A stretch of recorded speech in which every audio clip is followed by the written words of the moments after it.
correct? Good afternoon and welcome to our session talking about poverty. So I've just had a bit of an adrenaline rush. I lost my phone and found it again. So yeah, nothing like a burst of adrenaline just before you start speaking, right? Joining me on the panel today, on the far left is Olivia Coetzee. We'll be talking about her book In the Shadows. Next to her, Nathan Trantraal with his book Die man wat die kinders vang. It's in Kaaps. So let me just keep it with you. And next to me, Karen Jennings with Crooked Seed. Now, just a little bit of an explainer. Nathan's book is in Kaaps. We'll be talking about Kaaps later. So my questions to him will be in Afrikaans. If there's anyone who does not understand Afrikaans at all, give an indication. Okay, I'll do the question in Afrikaans, repeat it in English, and then he will probably answer in English. Is that fine? Okay, thank you so much and welcome to all of you here this afternoon. So let me start off immediately. My first question is to all three panelists. We are discussing a dystopian novel. Would you describe yours as a dystopian novel? Sure. You can expand on that. Crooked Seeds is set in 2028 in Cape Town. Nathan has a graphic novel, and that's a very interesting choice, Nathan. And Olivia, your book, Queer Murder Mystery? Or how would you describe it? However you want to, because I heard it's dystopian as well, so, you know. Yeah, well, I would think it's mystery, yeah. Yeah, definitely a mystery. Yeah. So my question to all three of you, what was the spark that started your story? And you can choose who wants to go first. Let's go. So for me it was in 2015-16, David Elaine, it's a young gay man living in Ceres. He was murdered because of his queer identity. And I heard about the story, and I had to do my thesis for creative writing. And that's where that seed, came from.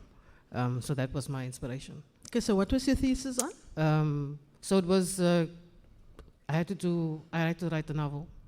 So that was, yeah. For your creative writing aim? Yeah. Okay. So the spark for this graphic novel probably came from something around 2010. And it was like I watched this documentary about Alexander Pichushkin, who was a serial killer, Russian serial killer. And that seemed to me like an interesting story to tell. And then as that developed, I was just thinking about it for a long time. Part of me, I think, wanted to do something that was very different from what I've done before. Kind of get away from, because everything I write is set in the Cape Flats. That's like one part of it. I'm trying to get away from that. Maybe try to write something in English. And then a lot of things happen in between, but basically just it developed into something which is inevitable. Always happens with me. It's like it came closer and closer to home. The more I worked on it, the more I developed it. So kind of almost in a way, a reluctant kind of way. I ended up again with a story about a serial killer on the Cape Flats again, written in Kaaps, not in the English I intended to write it in. Yeah, the story of my life, really. Of your life. Well, if I have to go back to the very first thing that sparked off this novel, I'll go back to when I was about 6 years old. Although there's so, I'm sure for you it was the same. There's so many things that add and come together to finally create the real impetus behind starting a full idea in your mind. But when I was around 6 years old, my father had a colleague, and I remembered her talking about her childhood. There were 3 sisters, and the youngest was a brother, and he was favored and put forward and in all ways. So one of the things that really stood out to me was that, so I was born in the 80s when Coke was like a real treat. We didn't just go out and buy a Coke. You would have Coke on your birthday or something. It was, but so she told. Sorry, we are talking about the dark-colored drink. Oh, yes. Of course, because they did Coke every day. The other Coke, they just didn't need birthdays for that. I don't even know what cocaine looks like. Oh, that's your story and you're sticking to it, okay. But anyway, so she told this story about how her brother, the mother would buy the brother a bottle of Coke every week, and it was only for him. The sisters were not allowed any, and he would mark on the bottle how much he drank, so that, you know, if anyone else tried to steal any, he could tell. And that haunted me for just up until this day. I still think about it every time I see a bottle of Coke, and I just think, what I thought was, what would bring a mother to that point of saying, I will favor my son so much that he can have Coke, but the three girls, they can't even sniff at it. So There you go again. oh.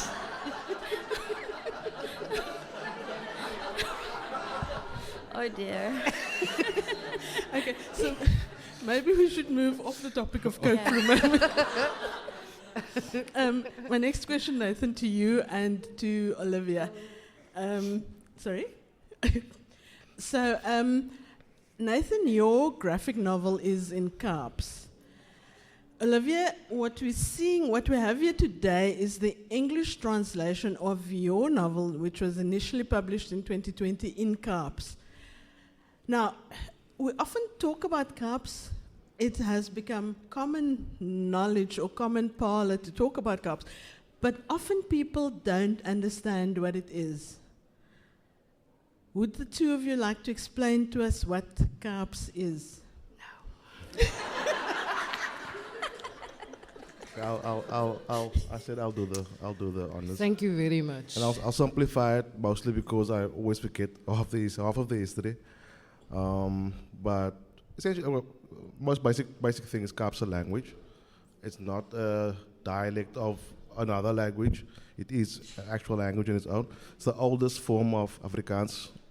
So all other forms of Afrikaans is derived from Kaaps. I think that's the most important thing to understand. Mm-hmm.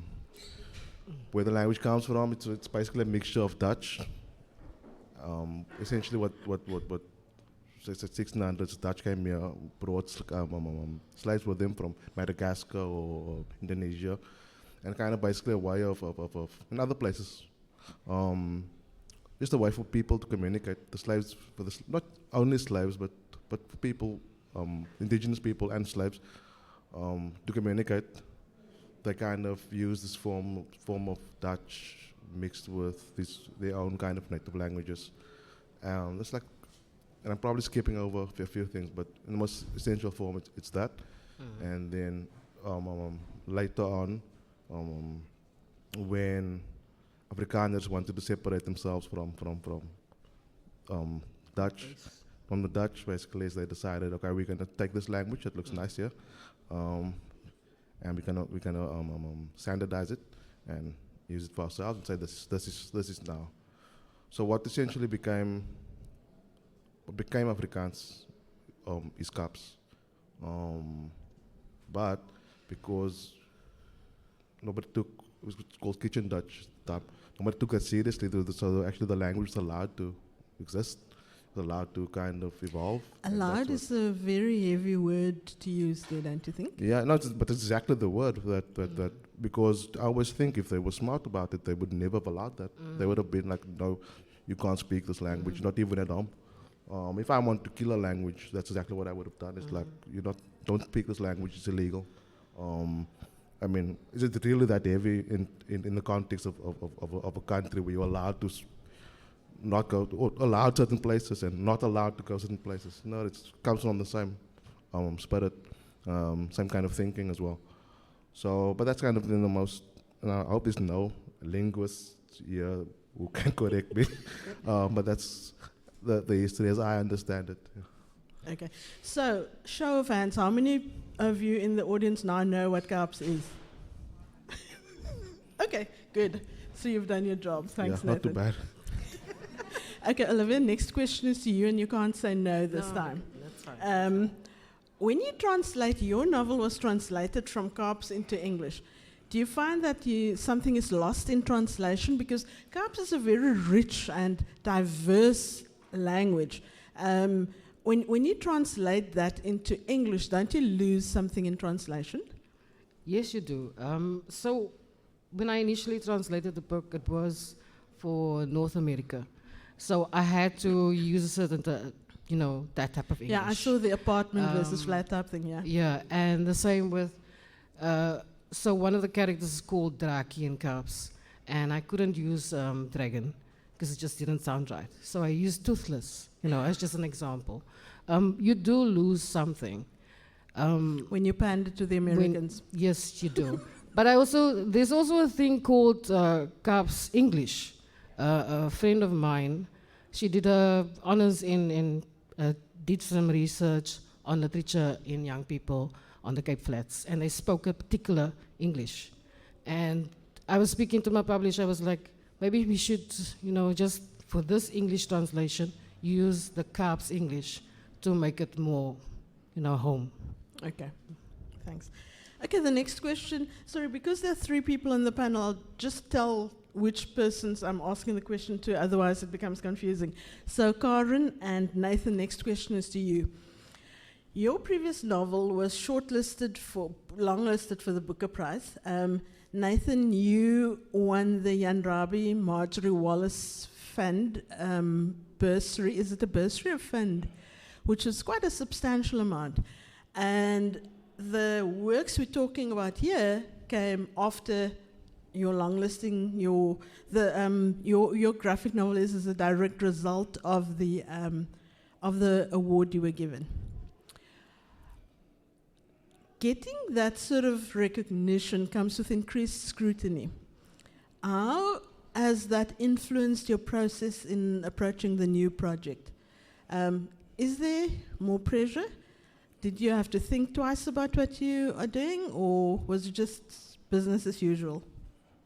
You want to go first, Karen, or you want me to go first? Sure. Let me say that please, can I be part of the previous conversation quickly about translation? So in Crooked Seeds, I think at one point there's the word samosa, which, in South Africa we spell with 2 O's. And I had such a fight with my UK and USA publishers because they said it just looks like a typo, it looks like you're stupid, and because they say samosa, and I said, but it isn't a samosa, it's a samosa. But that was one of the things that I had to end up giving in on, but there were other things that I refused to. But it irritates me a lot, and the book I'm currently writing has samosas up the wazoo. There are loads of them, and I'm not going to back down this time. It's called samosas up the wazoo. Yeah, exactly. TM. Do you still remember the question? I don't. Pressure after the long listing and the Booker Prize? Oh, right. So I had actually written Crooked Seeds before An Island was published. The publishing process is so long. So it was already actually written, so that didn't affect me. I also...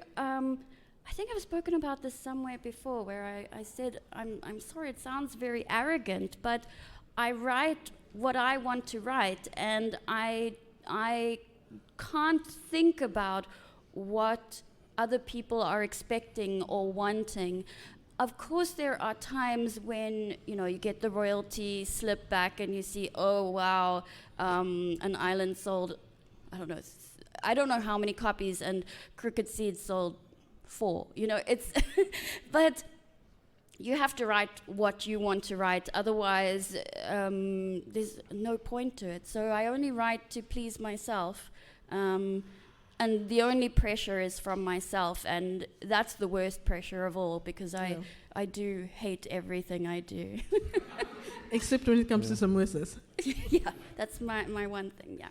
I think I can agree with that. I can kind of, you saying that you don't want to sound arrogant, unawares of the fact that I'm going to follow you. So it's going to be much worse. Is that, look, to me, it's like it's money, right? And to me, my main concern was, how am I going to spend all this money? I don't give a fuck, like, if someone gives me an award, I appreciate it, but that doesn't mean kind of, you get to tell me what to do.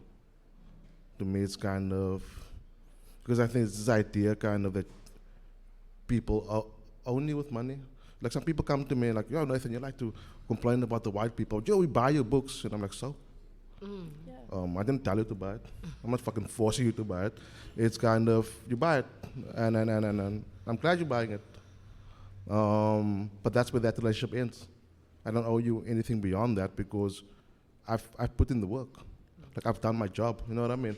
I don't go to a mechanic fixes my car, and then it's like a mechanic must also feel very grateful to me. Like every time he sees me, it's like, no, thank you, master. You know what I mean? To me, it's kind of, I don't want that relationship. And to me, I feel like I've invested enough of my life.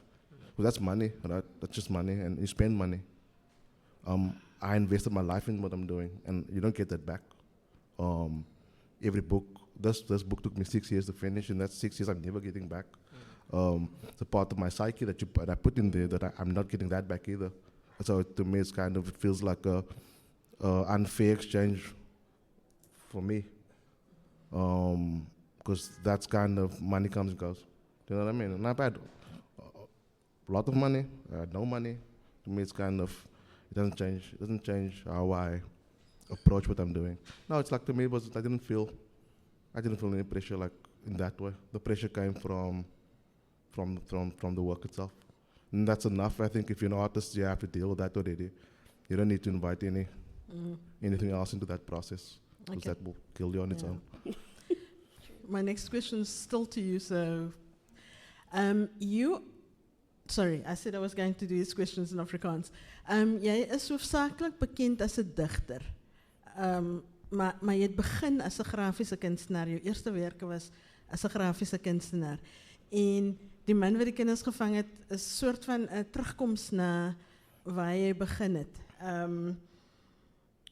Wil jy vir ons vertel wat jou proses was? En ek wil hê spesifiek jy moet gesels oor die feit dat jy self geïllustreer het tydens die skep van die verhaal. Okay. Now in English, you are primarily known as a poet, and you've become well known as a poet, but your first works were as a graphic artist. So in a way, this book is a homecoming for you back to your original passion.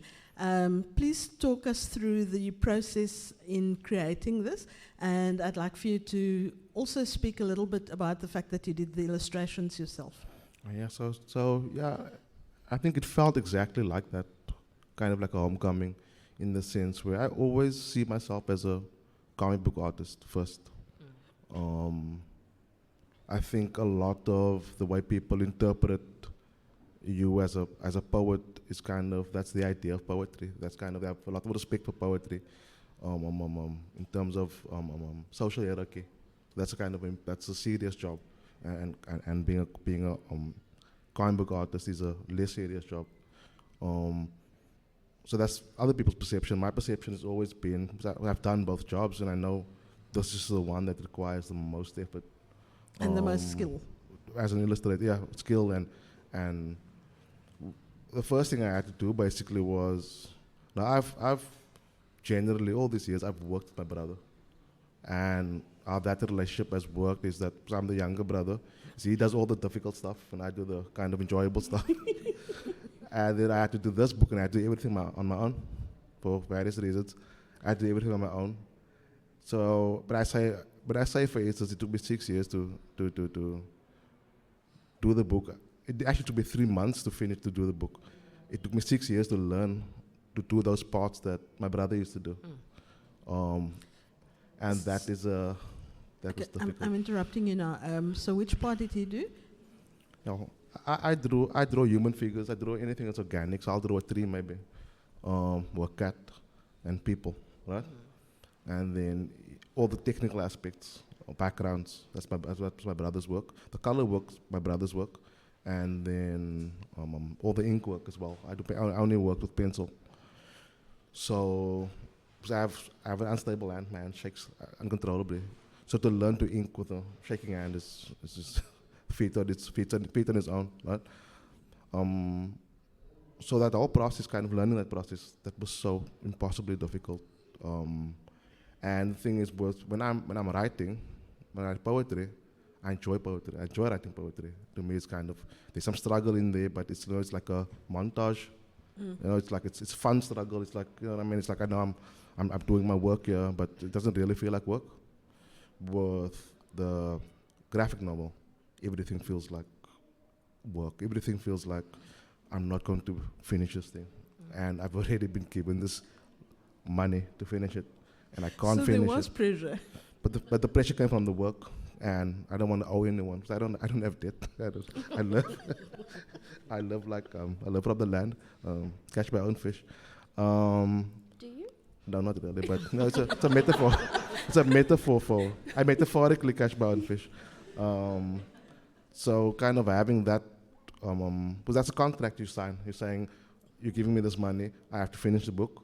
So I have to kind of honor my part of the contract. And I felt I'm not going to honor this contract. And I honestly feel like I wished COVID into the world, because I thought, no, if I just, if something, if the world can stop, then I'll have time to figure out what I need to do. And so all of us had to stop with you because you wanted to figure out. Yeah, I apologize for that. I apologize. That's very sincerely. Okay, the next question is to all three of you. All three novels deal with an intersectionality of identities that increase the pressure poverty brings. Could each of you speak to the ways in which your characters have intersecting identities? I see your face, Karen. Do you want one of the others to go first? Yes, please. Intersect the identities with my own identity, or was No, the characters themselves. Okay, so maybe let me just Explain to us very carefully. like to a 4-year-old. Yeah. And you will notice we did not discuss the questions beforehand, because I find there's a more organic interaction when they don't know what's coming. So the way it was explained to me, an intersection, you all drive, you've been on a road, a 4-way street, cars come from 4 different ways, and if they go at the same time, there's going to be right? Now, in your novels, all 3 novels deal with poverty, right? And for each of your characters, there are 1 or more characteristics that increase their chances of poverty. I see. Okay. Now, Deirdre, a disability, for instance. Each of you, so do you want to take it from there? Okay. It's funny to me, like, this is the one book that I wrote, but it was not about poverty in a sense. And it's like, now I get asked this question. Look, it doesn't feature with the main character. My only intention with the main character, Damien, was to give him a kind of normal. He's a normal guy.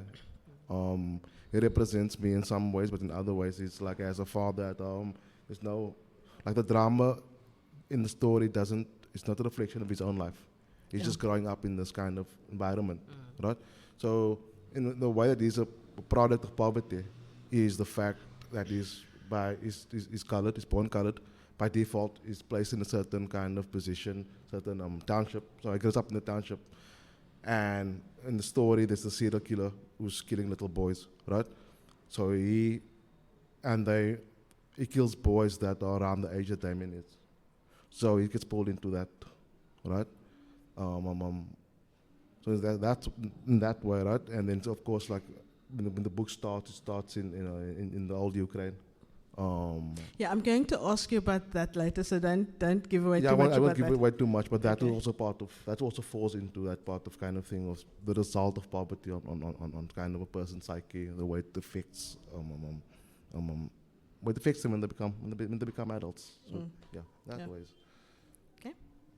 So, I really don't know how to answer this question, but I'm going to try. So for me, writing the characters and like you said, it was just I was writing from my reality, you know. That's where we live, that's where we grow up in. We grow up in poverty, you know. You open a cupboard, there's nothing. Many of us go to sleep at night, no food, kind of thing. Electricity is out, all of that. So that's where I wrote from, experiences, you know, that our people go through. Poverty is real, you know, we live it.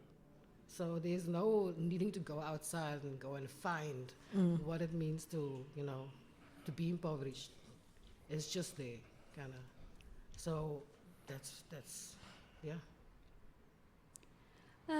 I think with Deirdre, her poverty, you can't pity her or feel sorry for her for the poverty that she is experiencing, because it comes from an impoverished personality. Her emotions are she's so bitter, so angry. The way she chooses to live her life is what has impoverished her. That's why there's certain circumstances, yes, but it's really about her choices on how to live her life and how to interact with people and the world. And she does, at a point, she says, you know, it's owed to me that the government must pay me a grant to look after me. I'm owed by everyone. And she's made no attempt to make her life better in any kind of way, whether it's financial or emotionally, or to be part of a community or anything like that. and I want to touch on that because Deirdre does have a pretty big chip on his shoulder.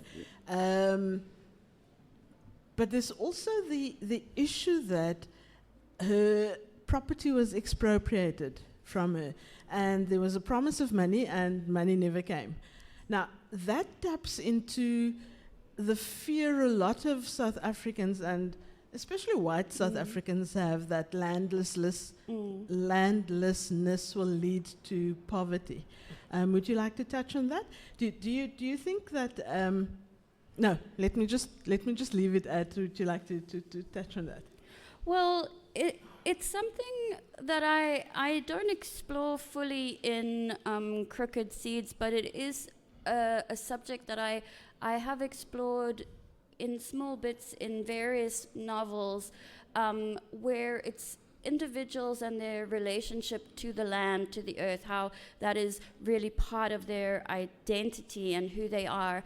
And when you read about situations where people were forcibly removed, how they are grieving still for that land. There's a quote which I now can't remember from a book that I can't remember, but the man, a black man, is sitting under a tree crying, and a policeman comes up to him and says, "You're not allowed to be here. This is not your land anymore. Why are you crying anyway?" And he says, "I'm crying because you're standing on my grandmother." Oh. And that really hit home to me, the extent to which we're part of the soil and where we live, and what that does for our identity. And so I just wanted to touch on it a little bit, but have it be, that's not the story. That hasn't ruined her life necessarily, the land being taken. But she does think it has ruined her life. Yes. She, because of her playing the victim and the way that it has been done, just to say, I'm all for land being returned to people. I think that there are better ways for it to be done. I think there's a lot that has failed in our country in that sense, but there also have been successes, and it is a way towards healing. But I don't know. I don't think that if that land had been given back to Deirdre, she still would not be healed. There would be no healing for her, certainly not. No. Okay, the next question is to all three of you. Rob Nixon speaks about the slow violence of poverty, and he contrasts it with the more immediate, explosive, often physical violence that we associate normally with the word violence. In all of your novels, you use examples of both slow and fast or explosive violence. So let's talk about the fast explosive violence first. How do you, in each of your novels, portray that violence? I think I'll kind of lead with this because I have some experience with the subject. Friend of mine, Marie Creer, she writes a lot about and slow she violence. loves Rob Nixon. Yeah, so she kind of introduced me to the concept as well. And But we're talking about fast violence now, eh? yeah, First. don't worry. I got all the violence, don't worry. I'm sorted for that. Yeah, so it's kind of fast violence. I think to me it's kind of, I mean, we usually say we talk about fast violence, but that's to me it's almost the less interesting, the less the easy to understand violence, right? To me it's kind of, I'm in a situation where I have to respond with violence. It's understandable, right? But if you have violence dripping out of you that you're not aware of, it's like you're like a car and kind of I don't know how cars work, but actually the gas thing is leaking, dripping. I don't drive, sorry. But the gas thing is leaking, right? You have a good relationship with your mechanic, I assume. Yeah. So now, yeah, when you're like that and you're just spreading this thing that you're infected with everywhere, because the slow violence is kind of, it's this invisible thing, right? It only kind of emerges on your deathbed when your children come to you and like telling you how to prick you were, you know what I mean? So now it's that. So, but the thing that happens, the fast violence to me, that's something that can be sorted out. Okay. It's like I get angry. What's the fast violence in your book, in The Man Wat die Kinders Vang? It's that's the kids dying, kids getting killed. That's people responding to that by trying to lynch someone, right? But like I said, once again, that's kind of when I wrote that book, first thing maybe it's the last thing I thought was, what's the difference, serial killer killing children and a guy shooting children shooting each other on the Cape Flats. What's the difference? You know what I mean? One feels worse than the other. Why it doesn't make a difference. To the mother, the father, it doesn't make a difference. The child died. But that's fast violence. To me, it's kind of, if you grew up in that kind of neighborhood, that kind of environment, you're used to that, you expect that. Almost kind of, you make a little pact with yourself, you know what I mean? It's like either I'm going to stay in the house forever, or whenever I go out, I know there's about, on a good day, it's like a sort of 60-40 thing, you know what I mean? It's like 60% chance I live through this day, 40% chance. And then there's bad days, bad moments in time when you just feel the atmosphere change. It's that kind of dynamic switches. You always have to be ready to die or to hurt someone else. So I was actually talking about this morning. I was thinking, I'm someone who reads books. I'm a sensitive person. I like people. I'm actually a nice person, believe it or not. I'm nice to people, right?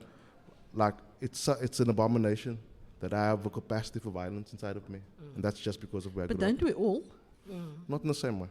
Not like most people never have to face that aspect of themselves. I was talking to someone this morning, and was writing a book about kind of it's a situation that broke out, and it was like a racist incident. So white writer, and he went to them and he tried to break up the fight, and they slapped him around. And I said that would never happen to me, because I would not allow someone to slap me around ever.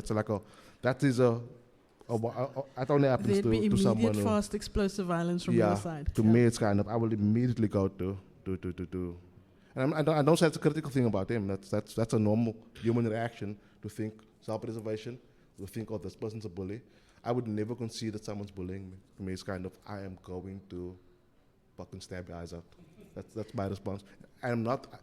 Now that makes me sound like I'm that guy.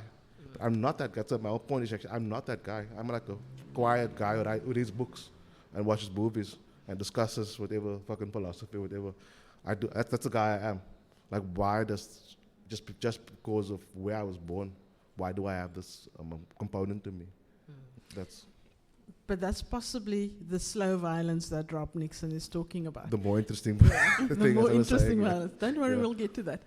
Did you want to respond? I think again is it fast violence? That's Yeah. It's not very interesting in my book. There's Okay, so lesson number 1, when you talk to an audience and you want them to buy your book, everything in your book is interesting. it's fascinating because there are some murders in my book, and there is a bomb explosion, and that's all I'm willing to say on the subject. See? Olivia? So there's a cult in my book. There is a cult in your book. I don't know, but Do you need to say more than that? I There's a know. cult. I'm a writer. I don't like talking about myself, but I have to talk about this book. So, daar is 'n paar moorde in die boeken. Dis Gershwin wat doodgemaak word deur sy boyfriend, maar die boyfriend is 'n pastor. So I'm understanding the slow violence and fast violence as, within our communities, it being the element of power, being in control. Christianity, a lot of churchgoers wanting to take that control in the shadows, to control how we show ourselves as LGBTQ people, how we love. So they basically go around wanting to. They call it the cleansing. That is what the cult is. They go into the community and they need to clean the community of all the evils that's as dirtying up the community. So Gershwin is murdered by his boyfriend, the pastor, and then we have Carl, who's he's burnt up because of, they think he's gay, but he's not gay. So Although he engages in queer he sex. does, but he does it because he needs money for tuk, or he needs tuk to be given to him by his pastor. Yeah. So he bends when he needs to bend. When they want him to bend, he bends, kind of thing. Yeah. Okay, so while you're on that, not the next question, it's a question further on, but while you're talking about it, Karen, you, in both your books, there are people who has their bodies as the only currency to pay for things. That's what you're talking about with Carl. Don't we all, to some extent, engage in transactional sex? And I have definitely not. Liar. Only once, but it was. I needed a Jan Rabi money. You know what I mean? okay, and how? Come on, man. Apparently I'm not allowed to talk to sex. Not allowed to talk about sex with you? I've had lots and lots of sex in my life, but We're talking about your book now. We're talking about but it's been I've always been in long-term relationships. I'm not sure what more I can say on the subject. Well, I wasn't asking about yours, but since you're on the topic. Okay, so transactional sex, maybe I should explain, is when you want something, you want someone to do something, and it's just easier when they've been lubricated in some way. Is this how you get through life? Sleeping my way to the top, absolutely. And I'm nowhere near the top. Okay, but now, so seriously now, your characters are engaging in transactional sex. Deirdre for wine in one instance, and there's a suggestion that she do it for water too. Oh yeah, she'd do it for anything. Yeah.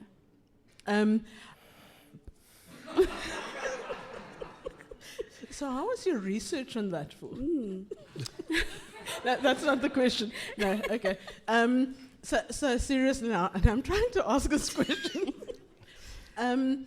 When you write poor people and you write about people whose only currency is their body. How do you go about it? I don't think of Deirdre as poor. I don't think of her as being someone who is engaging in transactional sex because it's her last resort. I think of it more like... it doesn't have to be a last resort. She's doing it to get something in return. Sure, but I suppose I'm just not thinking of poverty as being really involved in that it's more it's the easiest way for her. And it's also how little she thinks of herself or values herself or relationships with others. I think that it would be, a very, very different situation if Deirdre were coming from poverty, coming from having, lived in a bad neighborhood and not had good education, not had opportunities. If she were someone who was sort of forced into that situation, I would have written it a very different kind of way. With much more sensitivity. I do think Deirdre, if you read the book, she's a... I have read the book. No, sorry, I was talking to them. She's an incredibly difficult, unfriendly, challenging woman. She's very frustrating and disgusting, and it's... You're supposed to make them... Wait, I'm getting there. Oh, okay. But she's a very broken individual, so I hope you can't help feeling sorry for her, feeling some kind of sympathy for her, even though she treats people pretty badly and does some terrible things. I guess I'm just not very comfortable talking about sex, so I'll just leave it at that. We're not talking about sex anymore. Oh, aren't we? Olivia, did you want to? I think hy gebruik dit as like for instance skaal. Hy gebruik dit as dis sy mag, sy body is sy mag om iets te kry. Alles 'n tik or whatever. That's what he's using. The same for Gershwin. I mean, he's got clients and he wants to get out of a certain situation. So he's using his body, and I see that as autonomy. Is that the right word? Agency? Mm-hmm. Agency. Yeah. That's the word. Daar's krag in, in daai transactional sex. Kan hy wat betaal en hy kan hy geld kry om met sy ma se huise te trek, kind of thing. Yeah. Okay, so back to Nixon, and this question is to all three of you. He says, in a world permeated by insidious, unspectacular violence, writing can make the... Oh, have I started you drinking now? Yeah. Writing can make the unapparent appear, rendering it tangible by humanizing drawn-out calamities inaccessible to the human sense. In other words, what he's saying is that writers can make visible the invisible of the long drawn-out violence of poverty. So he's talking about slow violence, and that's your interesting violence you want to talk about, Nathan. Do you feel writers have a responsibility to bear witness, all three of you? And how do you do that in your novel? And you can answer that whichever way you want. If you want to go talk about sex, you can do that. Oh, stop it. I think I never want to talk about the responsibility that the artist has. To me, it's kind of, that's for the artist to decide. I've something I've thought about often in the last few years is that Carolyn Forshay's Poetry of Witness, where Carolyn Forshay goes and she interviews like the dictator, and Carolyn Forshay's like this American writer, and she just gets like the hard story, mad things, you know what I mean? And then afterwards she goes up, right?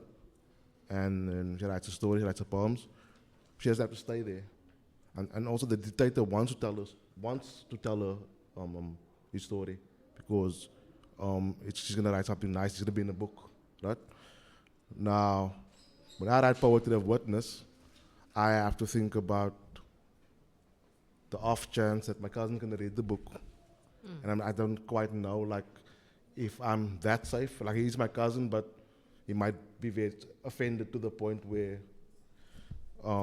he forgets that. Or I have to think about things like writing about things where you were witness to a crime, and kind of you don't want to snitch on people. That's part of it. You don't want to snitch on yourself. That's the other part of it. So a long way of saying is that when I think about the responsibility of that, I think that is for you. That is for everyone to decide for themselves. And a writer I've admired a lot over the years. What is the writer I admire a lot? His name I can't remember now. The writer of Gomorrah. The writer of? Gomorrah. What's the fucker's name? The Italian guy. Gomorrah. I talk about this guy every single day. It doesn't matter. In any case, It'll come to you tonight when you sleep. Like, he wrote this book, right? And it's about the Italian mafia, and kind of, but he wrote it not as a journalist, but as someone who stays there, right? And he's been living in hiding ever since, right? He wrote about the Camarista. He's been living in hiding ever since. And so in an interview with him, he said if he had the choice of writing that book now, he would never have done it. So sometimes I think about being a witness, or carrying responsibility for things. You can only decide that for yourself. And honestly, if I could decide different, if I could have, I often think I would be a different kind of writer. Like, I didn't intend to end up where I ended up, being like this representative of something. I didn't. That was my loss. What kind of writer? Fun. I write fun stuff. Yeah. Believe it or not, I am fun. I can be fun. Nathan, Yeah. I would love to have you in a witness stand and I have to compel you to answer questions because... Oops, slaat ek die mic weg. Anyway, Olivia, did you want to respond? Ons het gister gepraat oor ook die responsibility wat die skrywer het en wat stories doen. You know, may it be film, songs, TV, books, whatever. We are creating worlds for people to walk into. But through those worlds, we are also creating, you know, we're creating those realities, you know. So I think within that lies some responsibility on us. Ek verstaan wat jy sê in die sens van elke skrywer of elke artist moet vir homself, like, of haarself besluit, gaan ek hy responsibility dra, soos jy net gesê het. Like, the one book that I've written, that may just be enough to, like, move our cause forward, right? But there is a responsibility for us, at least that's what I think, as an author, as a story creator, that you have to choose. But sometimes you can't, because as you were in the shadows of Elise, in, like, you know, it's really dark.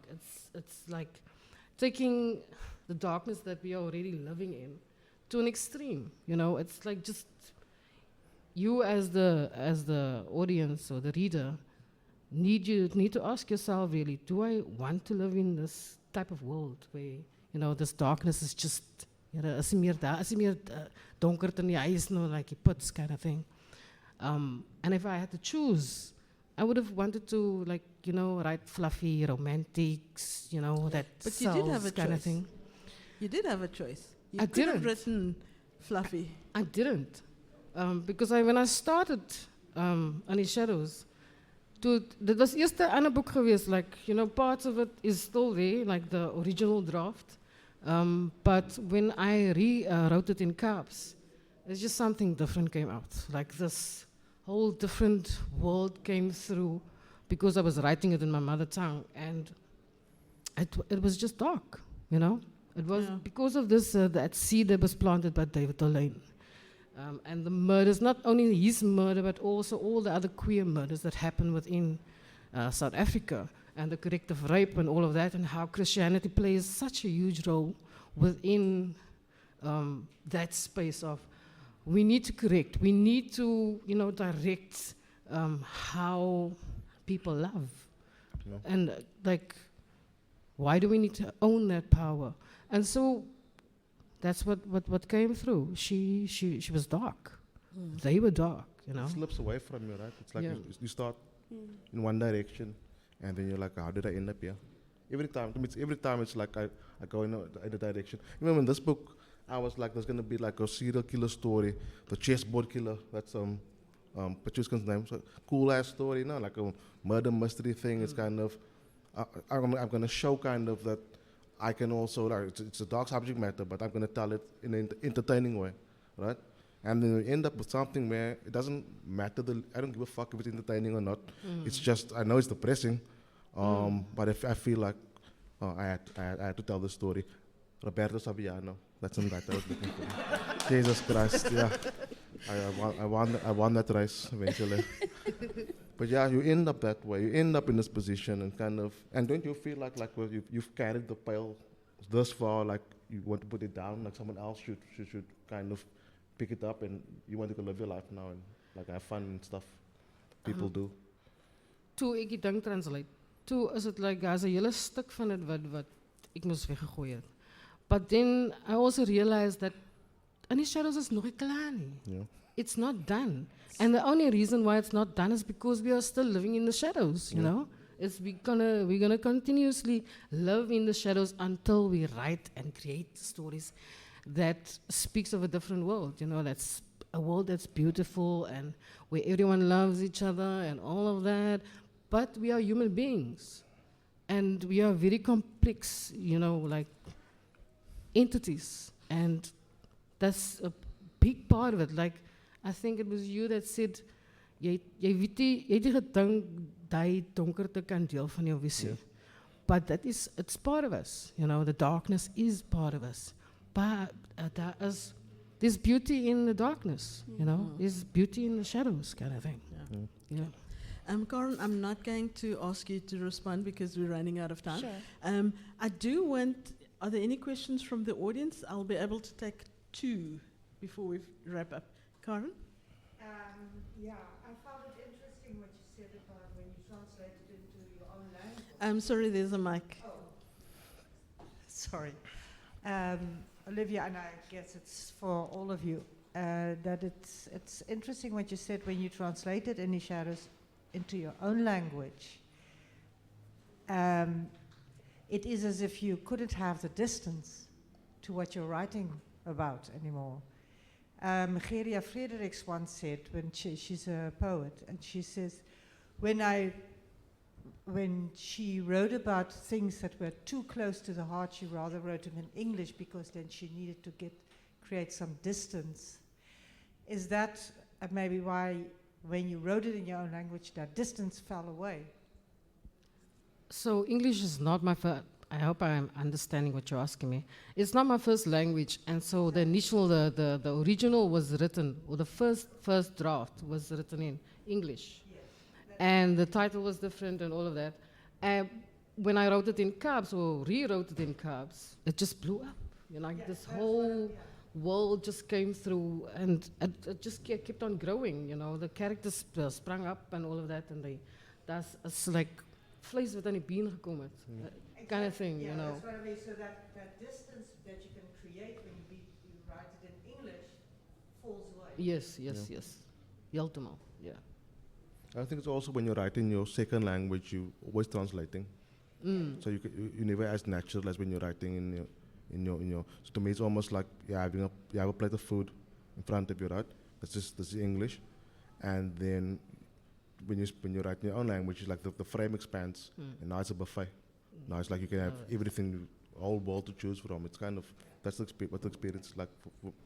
Definitely. Okay, one more question. There.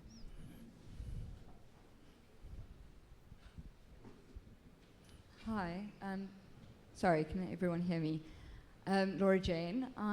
Thank you so much. It was really insightful. I found it very interesting that the title for the panel discussion was writing poverty, because poverty is quite prescriptive.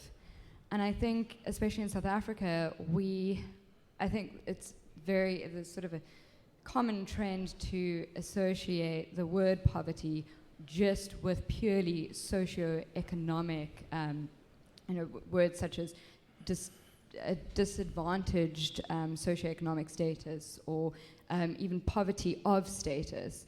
And I was just really interested to know that, or to perhaps just understand from the authors whether there are other themes of poverty, because if you sort of perhaps really interrogate the idea of poverty, especially in South Africa, that poverty can exist on the other end of the socioeconomic spectrum. There's poverty of the soul. And I think in some cases, Karen, you explained the sort of Deirdre, the character, she has that she carries with her poverty of the soul.